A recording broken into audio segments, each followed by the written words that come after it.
রাজ্যে স্কুল ছাত্রীদের আত্মরক্ষার প্রশিক্ষণ 15,000-এর বেশি স্কুলে দেওয়া হবে প্রশিক্ষণ।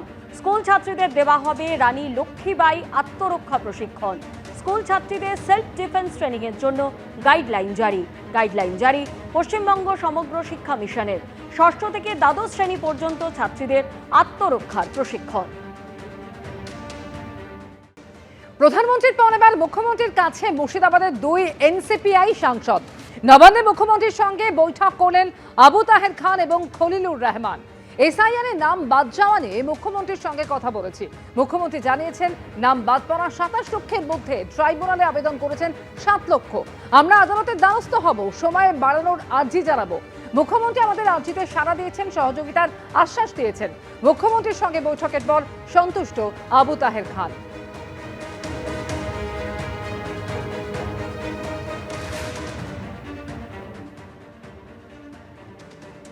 আপনাদের লড়াই ছিল বিজেপির বিরুদ্ধে, হঠাৎ রাজনৈতিকভাবে এই জায়গাটা আপনারা পৌঁছে গেলেন কেন?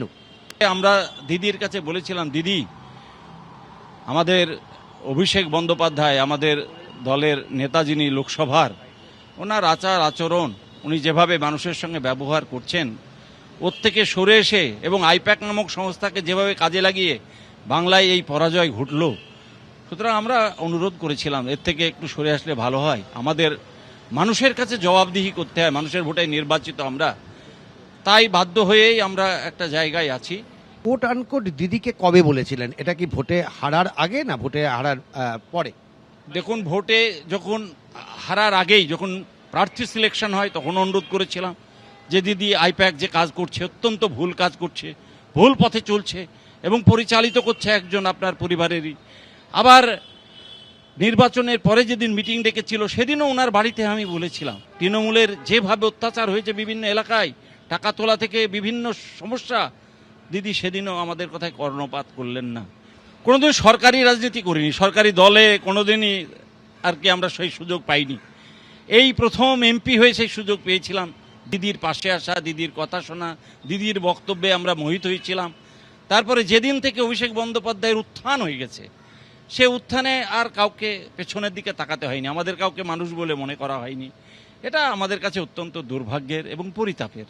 এই মুহূর্তে আপনাদের যারা সঙ্গী সাথী, তারা অনেকে বিজেপির পথে, তারা অনেকে বিজেপিতে চলে যেতে পারেন, আপনারা কি? দেখুন, আমরা আমাদের ক্লিয়ার আমাদের সিদ্ধান্ত, আমরা বিজেপি করব না, বিজেপিতে যাব না।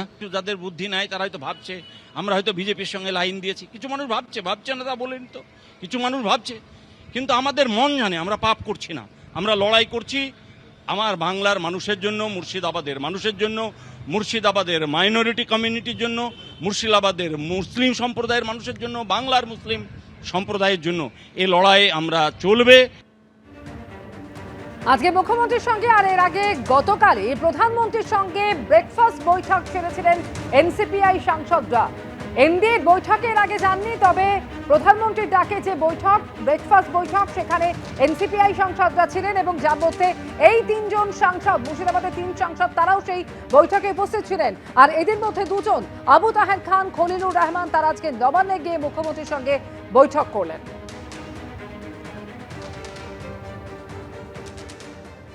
যারা ভোট দিল তাদের বিশ্বাসযোগ্যতা, তাদের সমর্থনকে বাজারে বেচে দিয়ে নিজেদেরকে বাঁচানোর জন্য তারা যোগ দিল বিজেপি পার্টিতে, নাম দিয়েছে এনসিপিআই। এখানে বিদ্রোহী তৃণমূল, এগুলোর মানে বাংলার মানুষ সবাই বোঝে। এই বাংলার মানুষের চোখে দেখতে পায় না, কানে শুনতে পারে না তা তো নয়, বাংলার মানুষ সবই দেখছে, সবই বুঝছে, সবই তারা অনুধাবন করতে পারছে। এবিপি আনন্দ, এগিয়ে থাকে, এগিয়ে রাখে।